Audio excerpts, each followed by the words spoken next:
Salut tout le monde, c'est Crazyfast, aujourd'hui une nouvelle vidéo. Je suis à la bourse de la Reptile Expo et je suis avec Mamie Python.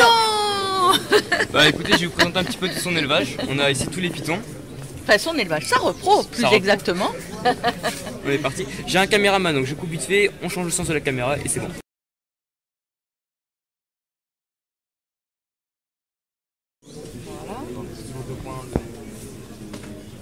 La pluie. Voilà, ça c'est un petit mâle GHI de 2015 qui reste petit, il est adulte, mais c'est un petit mangeur. Donc c'est comme chez les humains, tu as des grands, des petits, des gros, des mecs. Bah, lui c'est un tout petit. Il a 2 ans, il est adulte, mais il restera tout petit celui-là. Il va pas beaucoup grandir. Il mange quoi celui-là niveau taille de... Bah, il mange des petits rats de la taille d'une plus grosse souris, tu vois. Mais voilà, il mange pas beaucoup, c'est pas un gros mangeur. Et voilà. On va le remettre au chaud. Voilà.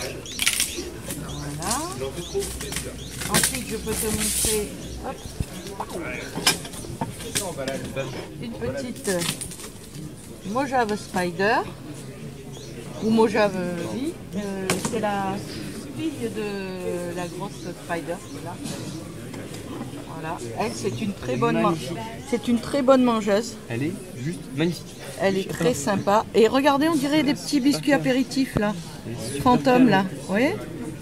Petits biscuits apéritifs. Alors c'est très sensible. Hein. Et puis bon, ils sont stressés comme il y a la foire. Voilà. Les autres petits qui ne sont pas démarrés, je les sors pas. Je vais te sortir. Voilà, je vais vous montrer la différence entre un bon mangeur et un mauvais mangeur. Nous avons 2 bébés là qui sont issus de la même ponte. J'en ai un qui a mangé tout de suite. Ah ouais. C'est la même ponte. Hein. C'est pour le délire là. La même ponte. Donc un qui n'a pas voulu manger tout de suite et qui est difficile à manger. Et celui-là qui est un très bon mangeur. Même jour hein, de naissance. Ils ont quel âge ceux-là? Et ceux-là ils sont nés au mois de juillet. Ouais, donc celui-là c'est vraiment qu'il restera petit en fait. Celui-là il restera petit, il va grandir bien sûr. Oui. Il peut se mettre à manger, grossir, mais ça sera toujours un petit gabarit. Voilà, celui-là est d'un gabarit plus correct. Très tranquille aussi. Bon, il souffle un petit peu. La chaîne, ça va devenir Crazy Python un jour. Ça, c'est un Pinstrip Tiger, mais il veut se cacher. Il en a marre de la lumière. Pinstrip Tiger, parce qu'il faut savoir que normalement, ils dorment, eux, la journée. Ils ne sont pas censés être réveillés, donc... voilà. C'est un Desert Enchi Pinstrip. Donc ça c'est plus pour les gens qui ne veulent pas faire de repro ou qui... en fait, il y a le Desert Ball. Le Desert Ball qui naît... Lorsqu'une femelle naît, elle est stérile. C'est une des particularités de cette mutation. Par contre, les Enchi, les Pinstrip, eux ne seront pas stériles. Voilà. Donc, c'est une espèce différente. En fait, ce sont des gènes. Ouais. Donc, le Desert Ball, lui, fait que lorsque tu as une femelle qui naît, elle est stérile. Voilà. Après, j'ai fait une première mondiale. Là. Ici, j'ai une première mondiale, je ne vais pas la sortir parce qu'elle est stressée. C'est une calico, clown, en fait, King Clown Calico exactement. Enfin, c'est un mâle. Voilà. C'est vrai qu'elle est jolie, quand même, celle-là. J'adore. Mais je me suis pas trompée de rack. Mais les deux sont beaux, donc du coup, c'est. Non, je me suis trompée de rack. Les deux sont gavés beaux, du coup. Je me suis trompée de rack. Ils sont tous beaux sur ce truc-là. Il faudra corriger au montage. Non, mais c'est un peu le cas, je m'en fous, ils sont tous beaux. Non, je me suis trompée. Vachement. Ça, c'est le. Ah non, c'est ça, Calico, Clown, c'est moi, je me suis trompée ici. Toujours les erreurs. Toujours. C'est la loi de la vidéo. Super stressé. Je me suis trompée, j'ai marqué première mondiale ici, c'est pas première mondiale, c'est possible Calico, il n'est pas première mondiale. C'est juste là que je me suis trompée. Sinon, en très joli, ici on a 4 gènes. Il est Fir, les sœurs, pastel, pinstrip. Ça s'appelle un pharaon. Et 4 gènes. Ici on a 3 gènes. Lemon Blast Calico. Celui-là, mais j'adore. Ici 2 gènes. Ici il n'y a que 2 gènes, mais il est vraiment joli. Il a du orange qui remonte sur les côtés. Très sympa. Et ici on a un Brahim première mondiale avec un super banana fire. Ça n'a pas été déclaré. Super banana fire. Ah, ça s'apprend. J'ai bossé. Et je vais vous présenter l'élevage de Capéran Reptile. Salut. Je vais essayer de, il va essayer de vous montrer différentes mutations de pitons. C'est vrai qu'on a quand même pas mal du tout. Je sais pas combien il y en a, il y en a un bon paquet. Là, sur le stand, en gros, tu vas en avoir pas loin d'une centaine. Ouais, c'est un paquet. Qu'est-ce que tu penses qu'on pourrait regarder? Au niveau des animaux, là, je vais en présenter quelques-uns. C'est intéressant au niveau génétique, tout ça. Au niveau génétique, là, sur les nouveautés de l'année, on va attaquer avec ça. Ici, là, on a un petit animal, là, toute nouvelle mute. Donc, là, on est dans les Dark Morph, bestioles qu'on va associer aux familles génétiques foncées. On a baptisé ça le brownie parce que comme pour le gâteau, là, la petite couleur chocolat, les petites taches là au milieu. Il est magnifique en plus. On est vraiment sur la mute, là, tu as une ventrale tu vois, qui est toute blanche, ouais. Tu as des flancs là qui sont propres, bien typiques en fait de la mutation en question.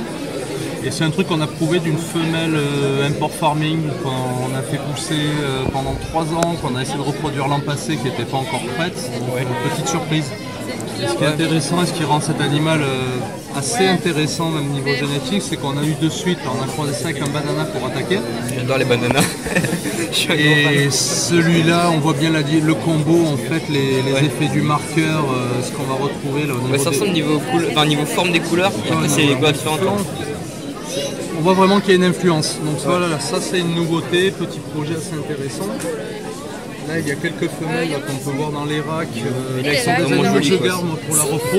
Ouais. D'un point de vue génétique, ça qui est pas mal.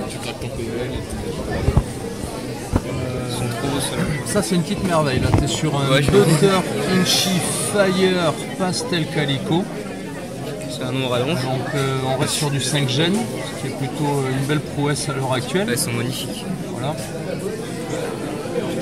Et c'est vraiment de la finesse, quoi. Des tons mauves, le petit jaune, le blanc du calico, tu vois, toute l'influence, quoi. Ouais. Les dessins sous-jacents là qu'on va avoir, si j'arrive à en montrer là. Tu vois, toutes ces lignes là, ça c'est vraiment lié au laisseur. La couleur jaune là qui est juste.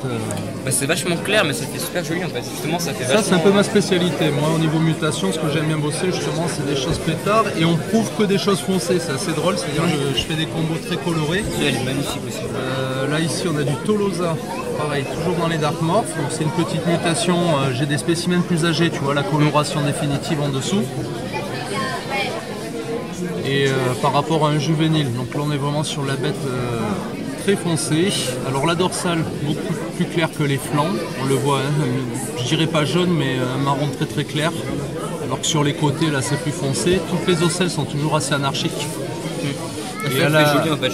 Voilà. Et à la base on avait baptisé ce projet là avant de le proposer au public Black Spotted Back, ce qui veut dire tache noire sur le dos, parce que peu importe les Tolosa, tu as toujours à un moment donné sur le dos des petits picots emprisonnés dans des cercles comme ça. Tu peux regarder là, même sur les adultes, s'il y a un petit truc qui est fait, tu vois là. Ouais, c'est toujours. Tu en as ici. C'est un motif qui revient quoi. C'est récurrent. C'est vachement joli. Et la particularité qu'on peut voir sur le jeune, là, qu'on touche d'ailleurs même les adultes, là, les subs là, c'est une blanc nacré et toujours noir sur les côtés. Ouais. Quasiment stripe. Donc ça, on ne savait pas si on avait une super forme, c'est-à-dire si en les recroisant entre eux, on allait obtenir un nouveau dessin. Et en fait, on a obtenu, alors pas un nouveau dessin, mais un dessin plutôt un petit peu plus différent, plus soutenu. Un masque beaucoup plus noir au niveau de la tête. Des dessins beaucoup plus larges. Et qui bouffent beaucoup plus au niveau du... Là, on a ce qu'on vraiment appelle... Il y a moins de dessins, mais c'est plus large, ouais. Ouais, tu vois. Et les flancs un petit peu plus foncés avec des flamèches là, qui sont assez récurrentes là, sur les côtés. Un peu plus gros sinon. On va pas retrouver sur un Tolosa type, tu vois, tu as toujours quelques-unes, mais c'est cerclé de blanc. ce qui est pas du tout le cas de la Superform. Donc voilà un projet, ça il nous aura fallu 6 ans pour l'amener et le mettre à jour complet, quoi. Et du coup, derrière, faut dire, il y a du boulot en fait. C'est ça, c'est un boulot monstre derrière. Mais les gens se rendent pas compte. Ouais, il y a un boulot de sélection et tout, ouais, c'est recherche, sélection, tout ça. Ouais. Après bon, voilà, on n'est pas à voir non plus sur les animaux qu'on propose à la vente. On est sur des petits triple gem Fire Pastel Calico, Firefly Calico. Mais toujours dans ce que j'aime bien, les bêtes très colorées comme ça, des gros blushs, tu vois, un petit côté, on dirait que ça a été passé à l'aquarelle.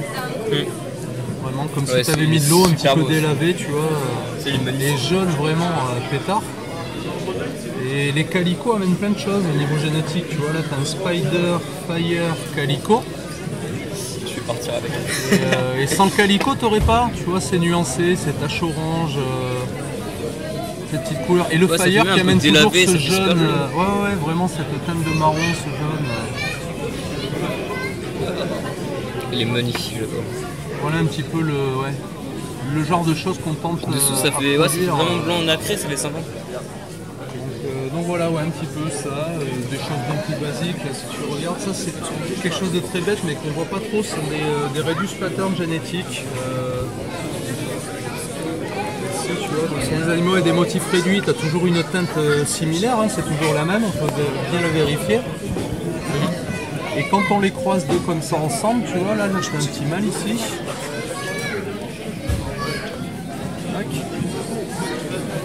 Donc quand on les recroise ensemble, on produit des animaux lignés comme celui-là. Ouais, monsieur, ah ouais, d'accord. Ça change tout en fait. Voilà, donc pour faire ce truc-là, en fait, il faut croiser deux comme ça ensemble. Tu vois. Je connais rien en génétique. Donc, c'est des petits. Alors ça, c'est pas grand-chose. Il y a déjà plein de lignées qui existent là-dessus, mais c'est ce que j'appelle des petits additifs. C'est ce qui des fois va faire la différence sur des combos plus courants. Ah, un petit gène pour un truc. Voilà, c'est ça. Tu vas venir réduire juste comme il faut. Pour accentuer une couleur, c'est ça. Elle a une forme. Elle a beaucoup de sélection derrière. Donc voilà. Et tout ça, c'est parti d'un petit mal pareil, import d'Afrique, c'était 2013. Ouais, donc derrière, il y a un minimum d'import quand même pour avoir le 109. Alors, bizarrement, c'est ça. C'est avoir des gènes assez puissants. Je ne cautionne pas d'extrude, mais pour pouvoir proposer des animaux négatifs avec des motifs et des dessins attractifs, il faut malheureusement aller sélectionner certains spécimens, mais c'est en contrepartie pour préserver tout le groupe, tout le reste derrière. Pour avoir un minimum, des gènes un minimum pur pour avoir une sauce, une base. C'est le principe d'une mutation, c'est-à-dire qu'en gros, il y a une aberrance visuelle que tu veux exploiter, transmettre et reproduire à d'autres bêtes. Donc malheureusement, ça passe aussi par un petit peu de farming. Ouais. C'est notre boulot à nous après de derrière suffisamment produire pour ne plus avoir ne plus trouver, on va dire, de farming classique à bas prix dans des conditions parfois limites, quoi. Donc voilà un petit peu ce qu'on propose. Je crains les bananas. Les bananas, j'adore. C'est super bon. Merci beaucoup. Merci à vous. Ça fait plaisir. Au revoir. Alors, troisième espèce, on va commencer par parler des Pantherophis guttatus. Ici c'est un, je lis l'étiquette parce que j'y connais rien, albinos net ligné. Qu'est-ce que tu peux nous dire sur cette mutation? Parce que je l'adore en fait. C'est une mutation naturelle qui est apparue il y a quelques années et en fin de compte, nous on la sélectionne, on travaille sur d'autres formes aussi après par la suite, où on peut emmener d'autres mutations comme celle qui est juste à côté après. C'est naturel celle-là? L'albinos, oui, est sorti naturellement. Ouais. Ah ouais, c'est naturel, d'accord. C'est une souche naturelle de base qui a été retravaillée, qui emmène d'autres mutations derrière. C'est celui-là que j'aime beaucoup, celui-là que j'aime beaucoup aussi, qui est vraiment sympa. Je sais pas ce que c'est. C'est la forme caramel. C'est une forme caramel qui éclaircit beaucoup à taille adulte, en fin de compte, qui sera un petit peu plus, comme le nom le dit, quoi, en fin de compte, qui sera un peu plus caramel. Et c'est naturel aussi ou c'est un truc sélectionné ça? Ça a été fait sur de la sélection aussi. Après, il y a eu des formes naturelles qui sont apparues et voilà. Ouais, c'est plus du naturel. Je vois qu'il y en a qui sont vraiment sympas. Genre celui-là par exemple qui est vraiment sympa. Albinos Het Motley, je connais rien. C'est du Het Motley, en fin de compte c'est la même chose qu'en haut, après c'est juste un petit peu de... C'est plus travaillé peut-être, plus sélectionné. Plus travaillé, c'est surtout qu'en fin de compte on a la forme Motley qu'on va avoir en fin de compte en albinos qui va être celle-ci en bas. En fin de compte, on a l'albinos motelé. Celle qu'on vient de voir juste avant, c'est celle qui a le gène motelé, qui est porteuse du gène, mais qui ne l'a pas développé en fait. Ah, c'est genre. Donc en fin de C'est compte, qui fait tout ça. c'est en fin de compte le truc tout bête, c'est que si on prend 2 spécimens albinos et motelés, on sortira dans la progéniture des petits spécimens motelés. Albinos. Il y a vraiment un boulot de sélection derrière, je suis bien impressionné parce que enfin, moi je fais beaucoup de phasmes, d'insectes, etc. C'est vrai qu'il n'y a pas vraiment de travail de sélection de trucs comme ça parce que les mutations c'est vraiment par rapport à l'environnement. Là c'est vraiment de la mutation sélectionnée pour la robe, c'est assez ouf le travail d'éleveur qu'il y a derrière. Là, je vois qu'il y a un paquet de mutations différentes sur celui-ci. Là c'est un classique motelé et anérie en fin de compte. Donc les anéries c'est des spécimens qui sont assez noirs et gris. Et là c'est pareil, comme c'est des gènes récessifs, s'ils sont juste porteurs du gène, et il lui en faut au moins 2 porteurs du gène pour en sortir. D'accord, s'ils se reproduisent, il faut qu'il y en ait 2 pareils. Ça c'est ouf, c'est un travail. Il est vraiment sympa. Non, c'est pas j'ai cru que c'était du serpent sans écailles au début, je sais pas. Des Skyguess, non, il n'y en a pas. J'en ai vu, j'essaierai de filmer tout à l'heure, c'est assez intéressant, ça fait vachement sentir les couleurs. Ça fait un drôle d'effet, je trouve, ça flippe un peu. Ça fait un peu flipper quand c'est jeune, après adulte ça se voit moins. Et c'est vrai que ça donne un éclat au niveau des couleurs. Ouais, ça fait vachement ressortir, c'est assez sympa. Ouais. Bah, ça fait sympa, je trouve. Les différentes couleurs, en fait, il y en a vachement. Comparé au python, ça a toujours après les mêmes motifs, là, il y en a vraiment des différents. Sur la goutte, on a un panel de couleurs qui est assez extraordinaire parce qu'en fin de compte, il y a toutes les couleurs. On va du rose, on va du jaune, on va sur il y a vraiment des différences, c'est super cool. Il y a vraiment un panel de couleurs, de motifs différents. Là, c'est vraiment le genre de bestiole que j'adore, c'est vraiment sympa. Bon, c'est vrai que ça revient toujours dans les tons un peu rouge, marron, tout ça. Enfin, oui, c'est parce que là c'est un peu cette qui reste partie-là. un petit peu, on a le spécimen un peu rose, mais c'est vrai qu'après il y a des couleurs, ça reste un peu lavandeur, un peu violacé, il y a plein de couleurs carrément. différentes quoi. Ah ouais. Sur la goutte il y a vraiment de la couleur, ça peut aller loin. Quoi. Ouais. Ça c'est plus si c'est des spécimens, genre celui-là, là. Je pense que tu dois faire genre l'orteil adulte, tu m'as dit 1m20. 1m20, vraiment 1m40, être sympa. Quoi, et au niveau couleur, ouais, la couleur est là, est présente et c'est assez sympa. Ah, ça va être extraordinaire. On voit plus de détails que quand ils sont petites, bien sûr. Et c'est vrai qu'il y en a qui perdent un peu en intensité de couleur, il y en a qui justement qui augmentent et ça c'est vraiment du aléatoire par la suite.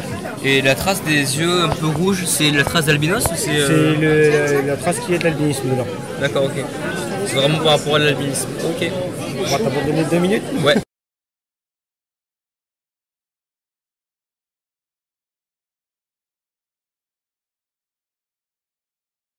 Bon, alors, de retour de cette bourse, qu'est-ce que je vais pouvoir en dire? Déjà, j'ai pas mal de remerciements à faire, notamment à Mamie Python, à Capéran Reptile, et au troisième, je suis désolé pour lui, mais j'ai totalement oublié son nom. Je voudrais vraiment remercier ces 3 éleveurs qui m'ont permis vraiment de filmer leur élevage. C'est vrai qu'il y a beaucoup d'éleveurs qui m'ont dit non, tu ne filmes pas. J'ai pas vraiment compris. C'est vrai qu'en filmant, je fais de la pub pour leur élevage, je fais connaître leur élevage, c'est vrai que ça aurait pu être sympa pour eux. Mais non, voilà, non. Ok, très bien, j'ai pas filmé. Écoutez, je leur ai dit, tant pis pour vous, hein, clairement. Ensuite, j'ai beaucoup de choses à dire, notamment que ma tête de cadavre sur la bourse, c'est très justifié. J'étais complètement mort, donc j'imagine pas les éleveurs qui avaient une centaine de pythons sur un stand, comme par exemple Capéran Reptile. J'explique pas comment il devait être mort à la fin parce qu'il avait énormément de clients. Et je me dis, si moi j'ai fait, je sais pas, allez, 30 clients, grand max. Si moi j'étais mort, j'imagine pas quelqu'un qui avait 100 pythons, les pythons en plus ça doit se vendre plus difficilement, 100 pythons sur un stand, enfin les gens sont ouf quoi, je le remercie vraiment pour son professionnalisme déjà, parce qu'il a apparemment donné des très bons conseils d'après ce que j'ai retenu de la part des gens, et je le remercie aussi pour le fait de m'avoir accordé du temps malgré les clients, ça m'a fait vraiment plaisir de sa part. Ensuite, bon ça j'ai parlé de ma tête de cadavre, j'ai fait les remerciements. Il manque un truc, j'aurais aussi remercié énormément Latso qui a organisé cette bourse parce que vraiment c'était super, c'était vraiment génial, c'était hyper bien organisé, il n'y a pas eu de soucis particuliers vraiment à noter, on nous a changé de place mais c'était vraiment pas grave, pour moi c'était pas très grave, on a peut-être eu moins de clients sur cet emplacement mais c'est pas bien grave, c'était quand même vraiment super, il y avait une super organisation, une super gestion. Qu'est-ce que je voulais vous dire d'autre? Bon la vidéo est un petit peu longue hein, ça c'est sûr. Mais j'ai fait des pistes avec des éleveurs, je voulais pas les couper, c'est vrai qu'ils m'ont donné beaucoup de conseils, enfin des conseils. Ils m'ont donné beaucoup d'explications, etc. Donc je voulais pas les couper parce que ce serait un peu méchant. Et puis surtout ça se fait pas, et puis surtout ça aurait plus de sens. Ils m'ont donné des conseils, enfin des explications, je vais y arriver. Des explications. Et ces explications, je peux pas les couper parce que si j'en coupe, bah, ça va plus rien dire. Bon, là, écoutez, c'est tout ce que j'avais à dire. Alors, pareil, j'ai pas filmé beaucoup d'insectes parce que le seul stand d'insectes c'était avec Captain Phasm et moi-même. Il n'y avait que ces stands d'insectes. Non, il y en avait un troisième, pardon. Mais j'ai pas pu filmer son élevage. Mais voilà, c'était deux seuls stands d'insectes. On était entre guillemets confondus sur un seul stand. Et je me suis dit, plutôt que filmer pendant la bourse où il y avait du bruit, etc., Captain Phasm m'a dit que éventuellement un jour je pourrais passer chez lui pour faire une vidéo. Et je me dis que ce sera quand même beaucoup mieux pour la chaîne, pour moi, parce que c'est vrai que c'est un peu crevant de faire des vidéos à la bourse. Et ça pourrait être beaucoup mieux niveau vue, niveau prise de vue, etc. Ça pourrait être vraiment sympa. Voilà, écoutez, je vais éviter de faire durer encore plus cette vidéo qui était déjà longue précédemment. Si cette vidéo vous a plu, n'hésitez pas à mettre un énorme pouce bleu, ça me ferait très plaisir. C'est vrai que cette vidéo m'a quand même pris pas mal de temps à filmer. Et un peu à monter, mais pas tant que ça. N'hésitez pas non plus à vous abonner pour suivre toutes les prochaines vidéos qui arrivent. C'est vrai que les prochaines, il y a notamment un suivi d'élevage qui arrive. Il y a beaucoup de choses qui vont arriver.